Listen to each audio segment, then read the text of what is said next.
जी Shao और so young का प्यार नेक्स्ट लेवल में दाखिल हो चुका है। दोनों काफ़ी खुश हैं, पर एक बात है जो सो यंग को परेशान कर रही है। कुछ पाने के लिए कुछ खोना पड़ता है। सो यंग पर्सोना कंपनी का प्रोटीन बार खा के बिग बॉस और रिच तो बन गया है, लेकिन उसके साइड इफ़ेक्ट्स ये हुए हैं कि अब वो कुछ खा नहीं सकता। मतलब कि उसे कोई एलर्जी नहीं है। जो हो गया सो हो गया। कोई भी उसकी जगह होता तो यही करता।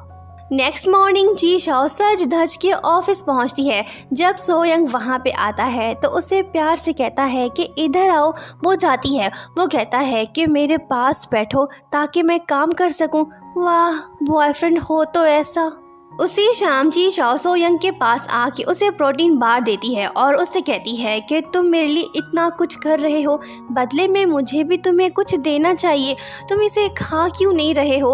वो कहता है कि इसे मैं संभाल के रखूँगा क्योंकि ये मेरी गर्लफ्रेंड ने मुझे प्यार से जो दिया है।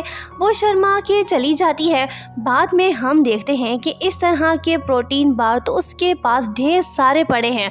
वो खा खा के बोर हो गया है।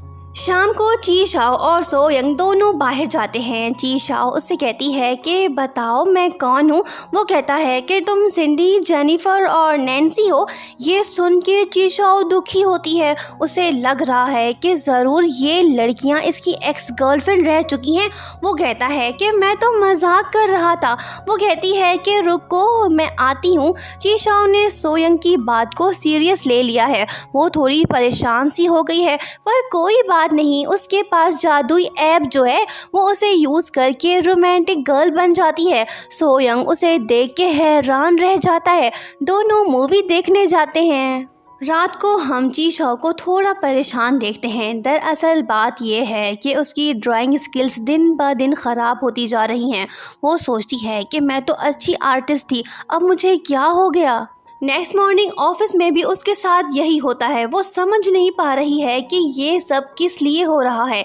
सो यंग आके उससे कहता है कि चलो बाहर चलें। वो कहती है कि नहीं, मैं थक चुकी हूँ, मैं घर जा रही हूँ। एक दिन जी शाओ को ये शॉकिंग बात पता चलती है कि सो यंग के पास भी पर्सोना कंपनी के प्रोटीन बार है। ये जान के वो हैरान सी रह जाती है। वो कंपनी फ़ोन करके सो यंग के बारे में इंफॉर्मेशन लेने की कोशिश करती है, पर वो उसे कुछ नहीं बताते। दोनों के बीच दूरियां बढ़ती जा रही हैं। सो यंग समझ नहीं पा रहा कि आखिर बात क्या है, क्यों जी शाओ उसे इग्नोर कर रही है। जी शाओ और फैंग टियान दोनों साथ में बाहर जाते हैं तो सो यंग उन दोनों को चेस करके वहां पहुंचता है और दूर से छुप के सब कुछ देखने लगता है। फैंग टियान जी शाओ को पसंद करने लगा है। सो यंग उसे कॉल करके कहता है कि इमरजेंसी मीटिंग है, ऑफिस आओ। वो कहता है कि मैं अपनी गर्लफ्रेंड के साथ हूँ, नहीं आ सकता। ये सुन के सो यंग गुस्सा होता है और वहाँ पे आके जी शाओ से कहता है कि चलो मेरे साथ। जी शाओ नाराज हो के चली जाती है। बाद में वो उससे पूछता है कि तुम भले मुझसे बात मत करो, पर कम से कम इतना तो बताओ कि आखिर मेरा कसूर क्या है। अगर मुझसे कोई गलती हुई है तो मैं माफ़ी चाहता हूँ। ची शाओ उसकी फीलिंग्स को समझ नहीं पा रही है। वो सोचती है कि मुझे क्या करना चाहिए।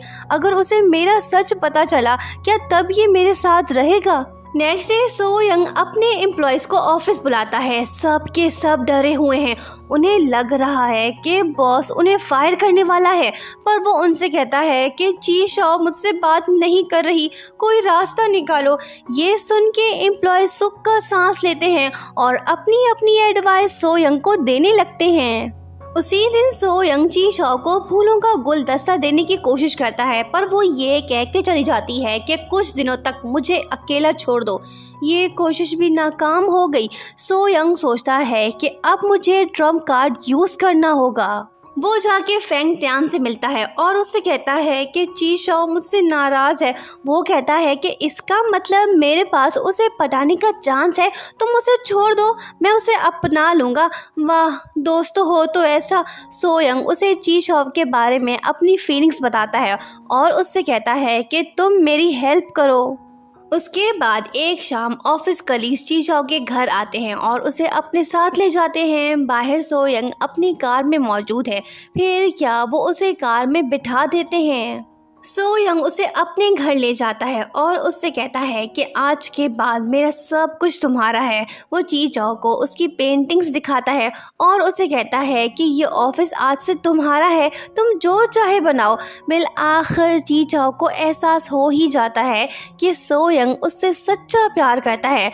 दोनों की दूरियां ख़त्म तो हो गई हैं, पर सो यंग डिसाइड करता है कि वो आज के बाद बस सोना कंपनी के प्रोटीन बार नहीं खाएगा और हार्ड वर्किंग करके मज़ीद कामयाब होगा। ये सब चीज़ और भी देख लेती है।